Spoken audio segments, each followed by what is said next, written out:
ధన్యవాదాలు. ఎందుకంటే వారు చెప్పారు ఎక్కడా కూడా ఈ అవకాశం ఎవరికి ఇవ్వలేదు, మరి మీకు ఇవ్వడం జరుగుతుంది అని వారు పెద్ద మనసుతో చెప్పినందుకు మరియు ఈ అవకాశం ఇచ్చినందుకు ముందుగా వారికి మరి హరిద్వార్ నుంచి వచ్చినటువంటి పెద్దలందరూ ఎవరైతే పండితులు ఉన్నారో వాళ్ళందరికీ మరి ఇది దేశవ్యాప్తంగా అదే చెప్తున్నారు. ఇక్కడ వనమా సురేష్ గారు, మార్గం సదానందం గారు, మాచర్ల సంపూర్ణచారి గారు, ఎర్రం మనోహర్ గారు, డాక్టర్ జఠాధర్ గారు, జేఎన్ శర్మ గారు, రాధాకృష్ణమూర్తి గారు, వెంకటేశ్వర్లు వీళ్ళందరి ఆధ్వర్యంలో గాయత్రి పరివార్ వరంగల్ వారి ఆధ్వర్యంలో 100 కుండలముల 108 కుండలముల గాయత్రి మహాయజ్ఞాన్ని ఈరోజు తలపెట్టి మరి ఎంతో ప్రేమతో నన్ను ఆహ్వానించి ఈ కార్యక్రమంలో పాల్గొనమని కోరినందుకు ఒక దేవాదాయ శాఖ మంత్రిగా ఇంత మంచి అవకాశం నాకు ఇచ్చినందుకు నా హృదయపూర్వక మరి కృతజ్ఞతలు తెలియజేస్తా ఉన్నాను. ఇక్కడికి వచ్చిన మరి భక్తులందరికీ కూడా మీ అందరికీ కూడా శుభాకాంక్షలు. ఎందుకంటే అందరికీ కూడా అన్ని అవకాశాలు రావు, ఏ కొద్ది మందికో వస్తాయి. మరి ఇక్కడ జరిపించిన ఈ మహాయజ్ఞంలో ఆ కొద్ది మందిలో మీరు కావడం నిజంగా మీరు అదృష్టవంతులుగా నేను చెప్తా ఉన్నాను. మామూలుగా 108 కుండాల గాయత్రి మహాయజ్ఞము అనేది మరి గౌరవ వేద పండితులు, గురువులు, యజమానులు మరి మహాయజ్ఞానికి ఇచ్చేసి ఆధ్యాత్మిక కుటుంబ సభ్యులు వీళ్ళందరూ కూడా ఉండడం అదృష్టం.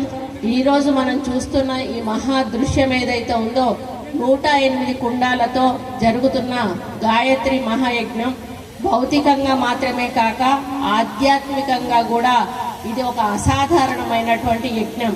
ఇలాంటి మహాయజ్ఞాలు ప్రతి యుగంలో ప్రతి సమయంలో సమాజానికి ధర్మబలం, వైదిక శక్తి, శాంతి, శ్రేయస్సు అందించడానికి జరుగుతూ ఉంటాయి. 108 కుండాల ప్రాముఖ్యత ఏంటంటే 108 అంటే సంఖ్య పరంగా పవిత్రమైనది. 12 రాశులు, 9 గ్రహాలు ఈ రెండింటిని మల్టిప్లై చేస్తే వచ్చేది 108. మన శరీరంలో కూడా 108 నాడులు హృదయానికి సంబంధించినవి ఉంటాయి.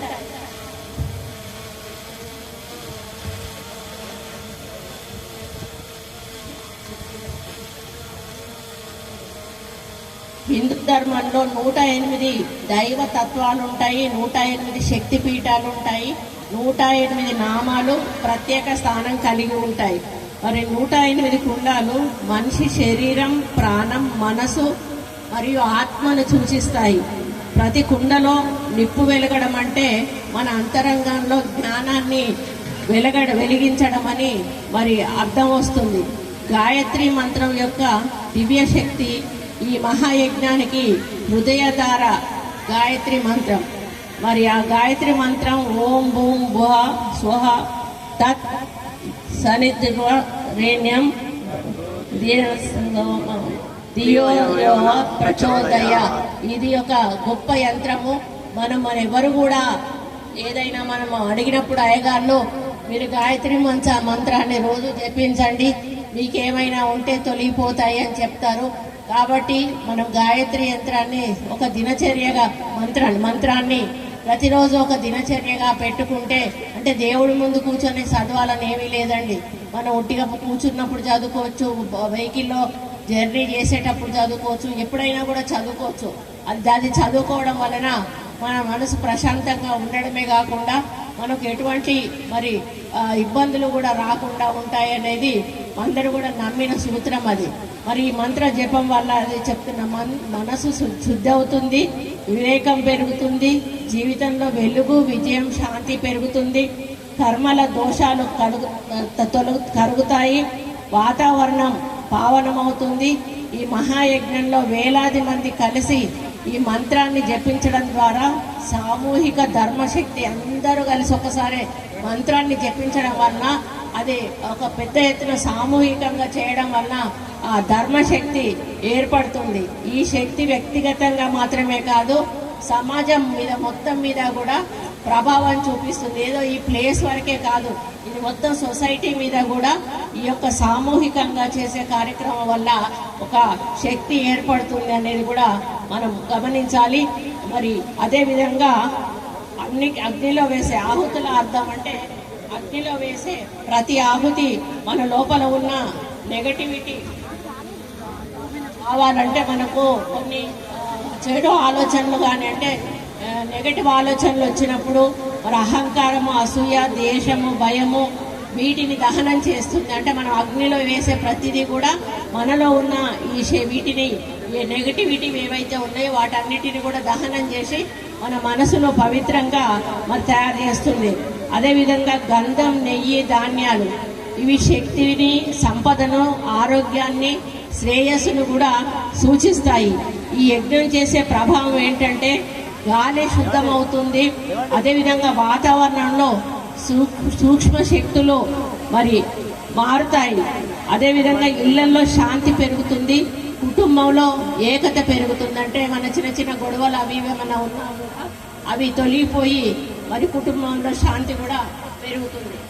అదేవిధంగా ఈ మహాయజ్ఞం ద్వారా మనసుకు లభించే ఫలితాలు ఏంటంటే కుటుంబ శ్రేయస్సు, కర్మల పరిహారం, విద్య, జ్ఞానం, విజయం, ఆరోగ్యం, ఆయురారం, ఆత్మవిశ్వాసం, శాంతి, సాధనా శక్తి, దేశానికి శాంతి మరియు అభివృద్ధి. గాయత్రి తల్లి కటాక్షం ఉంటే అసాధ్యం కూడా సుసాధ్యం అవుతుంది అనేది కూడా మరి ఈ యొక్క దాని ద్వారా మనం తెలుస్తాము.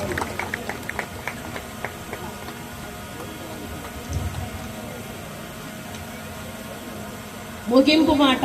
ఈరోజు ఈ పవిత్ర వేదికపై 108 కుండాల ఈ మహాయజ్ఞం ద్వారా మనమందరం ఒక్కటై అగ్నిదేవునికి, వేదమాత గాయత్రీదేవికి మన హృదయాలను, మన కర్మలను, మన సంకల్పాలను సమర్పిస్తున్నాం.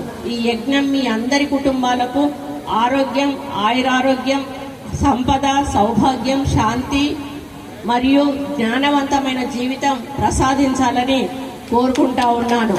గాయత్రి మాత మనందరినీ కూడా ఆశీర్వదించాలి. ఈ సమాజాన్ని, ఈ ప్రభుత్వాన్ని కూడా ఆశీర్వదించి ముందుకు తీసుకెళ్లాలని కోరుతూ మరి ఓం శాంతి శాంతి. జై గాయత్రి మాత.